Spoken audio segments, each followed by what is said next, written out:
Welcome to This Explainer. Today, we are exploring a profound theological mystery woven deep into the genealogy of the Messiah. It's a fascinating look at how divine promises survive, even when human structures completely collapse. For centuries, scholars have been studying the prophetic texts surrounding the ancestral line of David, looking at how these promises navigate massive human failure. And right at the center of this narrative is an ancient, really compelling paradox. A royal dynasty promised an eternal throne, which is subsequently judged and seemingly destroyed, only to be miraculously renewed. Let's look at the exact mechanics of this renewal. To really grasp this, we have to look closely at the botanical imagery established by the ancient prophets. Isaiah chapter 11, verse 1 states, "And there shall come forth a rod out of the stem of Jesse, and a branch shall grow out of his roots." What we are looking at here is the vivid, metaphorical imagery of a great, majestic tree that has been violently cut down. The visible, towering structure of this tree has been entirely leveled. But, and this is absolutely crucial, the text draws our attention not to the stump, but beneath the soil, to the life that remains completely hidden in the roots, just waiting for a branch. Okay, let's dive into this tree metaphor because it gives us the entire structural framework for this theology. In this imagery, Jesse is the underground root system. His son, King David, serves as the mighty trunk of the tree. The subsequent Davidic kings of Judah, Solomon and his descendants, are the branches that grew out from that trunk, eventually forming the vast canopy of the ancient kingdom of Judah. But here is the real tragedy. Because of the nation's severe sin and rebellion, that royal tree faced ultimate divine judgment. By the time of the historical Babylonian exile, the visible Davidic monarchy had effectively come to a violent end. The branches were stripped away, and the trunk was cut down. Why Jesse instead of David? Next, we examine why the prophetic imagery bypasses King David to focus on Jesse. What's really interesting here is the deliberate shift in focus. David was a legendary, triumphant king. He built an empire. But Isaiah doesn't say the branch will arise from the throne of David. He intentionally points back to Jesse. Now, Jesse was a humble farmer from Bethlehem. By pointing back to this pre-royal family line, the prophecy emphasizes the profound humility of the Messiah's origins. Second, it highlights a totally new beginning. God isn't merely patching up a failing dynasty, he is beginning entirely afresh from the roots, bringing forth new life from the original family line. Finally, this underscores God's absolute faithfulness. He had promised David an enduring kingdom. And even though the monarchy appeared completely destroyed to anyone looking at it, the roots remained alive. The sudden appearance of the branch proves that God's ancient covenant had not failed. The problem in the royal line. This section addresses the historical tension created by the judgment of the visible Davidic monarchy. In Jeremiah chapter 22, verse 30, it says, "No man of his seed shall prosper, sitting upon the throne of David." Let that sink in.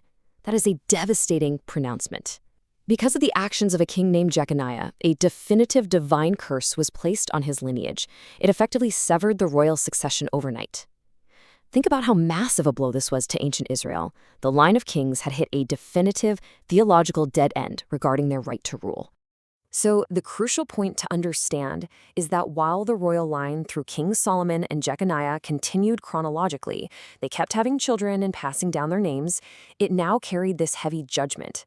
The physical descendants were still there, sure, but the right to occupy the visible throne had been definitively revoked by this curse. The royal tree was mathematically continuing on paper, but practically and spiritually, it had been cut down. The diverging genealogies. We now turn to the two Davidic lines presented in the New Testament to understand how this theological problem is resolved. When we open the New Testament, we're immediately presented with what looks like a glaring contradiction, but is actually a highly precise legal and biological record.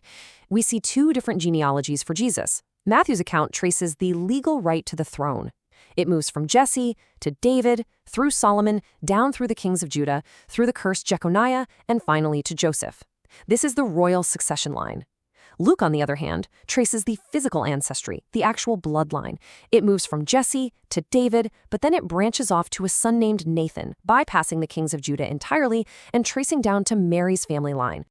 And this right here reveals the brilliant solution to the curse of Jeconiah. Nathan was David's son, firmly placing him in the Davidic bloodline, but Nathan never reigned as king. His descendants were not part of the visible royal dynasty that faced that sweeping judgment in Jeremiah. Therefore, tracing the physical ancestry of the Messiah through Nathan's hidden line is highly significant. It entirely bypasses the cursed royal succession of Solomon while keeping the biological promise to David completely intact. It's incredible. The Messianic branch. The following passage explains how the New Testament presents the fulfillment of this dual lineage. The concept of the branch is not isolated to Isaiah. It is a major, consistent prophetic thread. Jeremiah chapter 23, verse 5 states that God will raise unto David a righteous branch. Zechariah chapter 3, verse 8 states, I will bring forth my servant the branch. And Zechariah chapter 6, verse 12 states, Behold the man whose name is the branch. This repetition across entirely different prophetic books shows just how absolutely central this specific concept of a new, living shoot is to the identity of the promised ruler. Let's pull all of this together to really see the incredible narrative architecture at play. The Messiah, as presented in these texts, is not merely another twig growing on Solomon's cursed, failing tree. That tree was cut down. Instead, the Messiah is a fresh, vibrant shoot springing directly from the deeper, living root system of Jesse. Because of the illegal adoption by Joseph, Jesus inherits the royal promises and the legal right to the throne. But because of his physical descent through Mary via Nathan's line, he emerges completely free from the curse of the old royal order. It's a stunning promise of absolute renewal, proving that God's plans are never blocked by human failures. We are left with this profound image. The visible kingdom had fallen, judged for its failures. Yet beneath the surface, the roots of God's promise to Jesse and David remained fully alive, just waiting for the precise moment to spring forth. It leaves us to wonder, how does a fallen kingdom give rise to an eternal branch? It's a testament to divine faithfulness operating even when human structures collapse entirely. This concludes our overview.